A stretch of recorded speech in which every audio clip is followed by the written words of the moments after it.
देखो ईसाइयों की किताबों में क्या लिखा है। इस कारण वे ईश्वर के सिंहासन के आगे हैं और उस मंदिर में रात दिन उसकी सेवा करते हैं। वाह जी वाह, क्या गांप मारे। समीक्षक साहब, क्या यह महाभूत परस्ती नहीं है अथवा उनका ईश्वर देधारी मनुष्य तुल्य एक देशी नहीं है? और ईसाइयों का ईश्वर रात में सोता भी नहीं है। यदि सोता है तो रात में पूजा क्यों करते होंगे तथा उसकी नींद भी उड़ जाती होगी। और जो रात दिन जागता होगा तो फिर प्रलय ही आ जावे।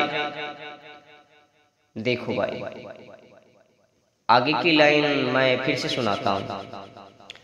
आगे देखो क्या लिखा है। और दूसरा दूत आके वेदी के निकट खड़ा हुआ, जिस पास सोने की धूपदानी थी, और उसको बहुत धूप दिया गया। और धूप का धुआं पवित्र लोगों की प्रार्थनाओं के संग दूत के हाथ में से ईश्वर के आगे चढ़ गया। और दूत ने वह धूपदानी लेके उसमें वेदी की आग भर के उसे पृथ्वी पर डाला। और शब्द और गर्जन और बिजलियां और भूमि डोल हुए। वाह जी वाह, क्या गप मारे हैं समीक्षक साहब।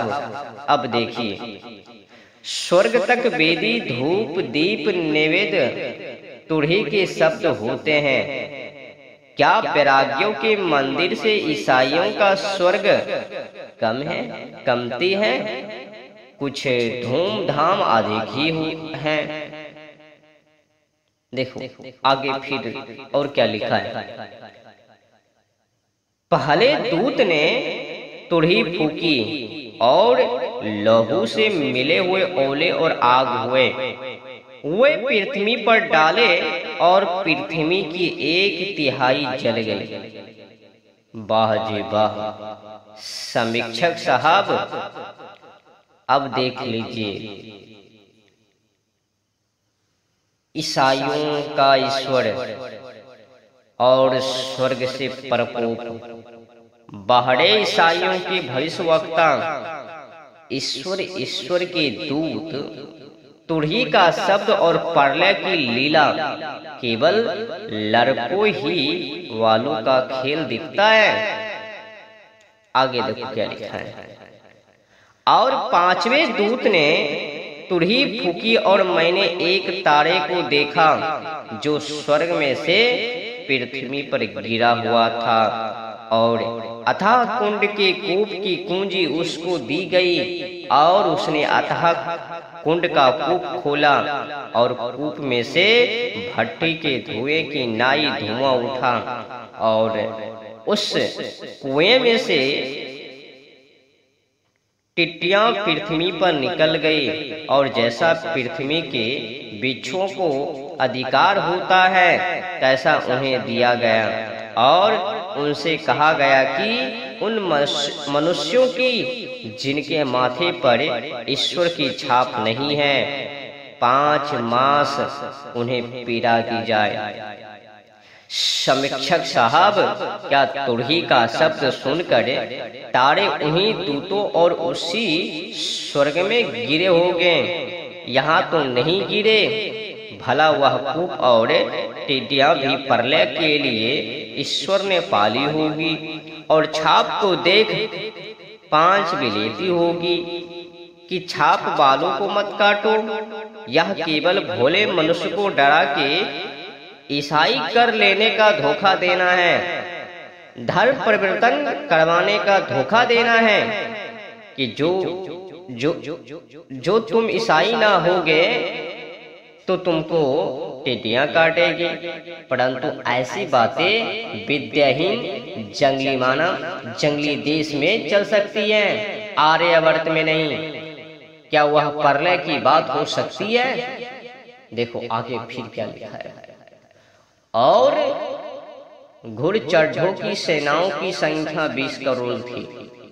अब तो स्वर्ग में प्रलय ही अंधियारा ही छा जावे। समीक्षक साहब, भला इतने घोड़े स्वर्ग में कहाँ ठहरते, कहाँ चलते, कहाँ रहते और कितनी लेद करते थे, उसका दुर्गंध भी स्वर्ग में कितना हुआ होगा। बस ऐसे स्वर्ग, ऐसे ईश्वर और ऐसे मत के लिए हम सब आर्यों ने तिलांजलि दे दी है। ऐसा बखेरा ईसाइयों के सिर पर से भी सर्वशक्तिमान की कृपा से दूर हो जाए तो बहुत अच्छा हो। आगे सुनो, आगे क्या लिखा है। और मैंने दूर पराक्रमी दूत को स्वर्ग से उतरते देखा, जो मेघ को ओढ़े था और उसके सिर पर मेघ धनुष था और उसका मुख सूर्य की नाई और उसके पांव आग के खंभे ऐसे थे। और उसने अपना दाहिना पांव समुद्र पर और बायां पृथ्वी पर रखा। वाह जी वाह। समीक्षक साहब, अब देखिए इन दूतों की कथा जो पुराणों व वाट की कथाओं से भी बढ़कर है। अब फिर आगे देखो कोकलीला। और लग्गी के समान एक नरकट मुझे दिया गया और कहा गया कि उठ, ईश्वर के मंदिर को और वेदी को और उसमें के भजन कहने हारों को नाप। बाजी वाह। समीक्षक साहब, यहाँ तो क्या, परंतु ईसाइयों के तो स्वर्ग में भी मंदिर बनाए और नापे जाते हैं। अच्छा है, उनका जैसा स्वर्ग है वैसे ही बातें हैं। इसीलिए यहाँ प्रभु भोजन में ईसा के शरीरावयव मांस लोहू की भावना करके खाते पीते हैं। और गिरजा में भी क्रूस आदि का आकार बनाना आदि भी भूत परस्ती है। आगे देखो क्या लिखा है, आगे सुनिए। और स्वर्ग में ईश्वर का मंदिर खोला गया और उसके नियम का संदूक उसके मंदिर में दिखाई दिया। समीक्षक साहब, स्वर्ग में जो मंदिर है सो हर समय बंद रहता होगा, कभी कभी खोला जाता होगा। क्या ईश्वर का भी मंदिर हो सकता है?